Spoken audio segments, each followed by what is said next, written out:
The surrealists, on the other hand, intuitively knew that the irrational is the source of the rational, just as non-being is the ground and root of being.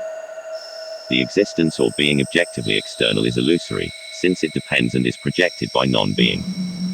This is the occult thesis.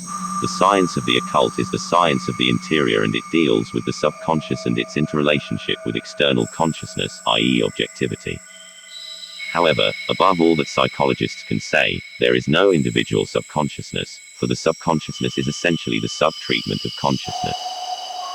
And this too is not an individual phenomenon, although it may seem to the individual as such. The individual is rooted in the subconscious, and in the dream he approaches the root of consciousness. In his waking state, he is therefore even more distant from the source than when he is dreaming.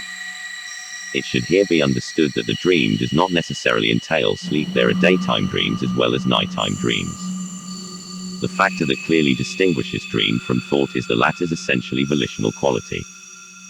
Thought itself is a form of daytime dream, for thought is not possible in the absence of that dimension which is the absence of dream consciousness. Lovecraft's great contribution to the occult is in his demonstration, indirect as he was, of being able to control the dream mind that is able to project itself into other dimensions and to discover that there are portals through which it flows, in the form of inspiration, intuition and vision, the genuine stream of creative magical consciousness. It is the specific work of certain artists to invoke the forces of the abyss so that they may assume this reality in human consciousness and reflect within the ethers. The magically generated creatures born of the congress with the deep ones. It is irrelevant if the artist is aware of the direction of his work. It may even be essential to his realization that he is not conscious, for an artist manifests his creative power only in the absence. The mystery of absence, of not being, is at the root of all creativity and inspiration. Lovecraft is a perfect example of this formula. For it was only when the rational Lovecraft was absent that the vital current flowed from the outside and energized his imaginative creations endowed with vivid concepts of life that science is still at the threshold of discovery. Kenneth Grant, Nuclear Art and AMP, The New Gnosis. We externalize our thoughts, dreams, and visions in the form of evolving configurations of meaning. Language, art, technology, symbol systems, etc. We are psychedelic beings in the truest sense of the word.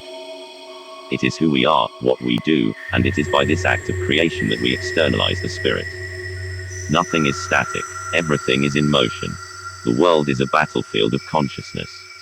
It is a war of incessantly competing intents, memes, and ideologies.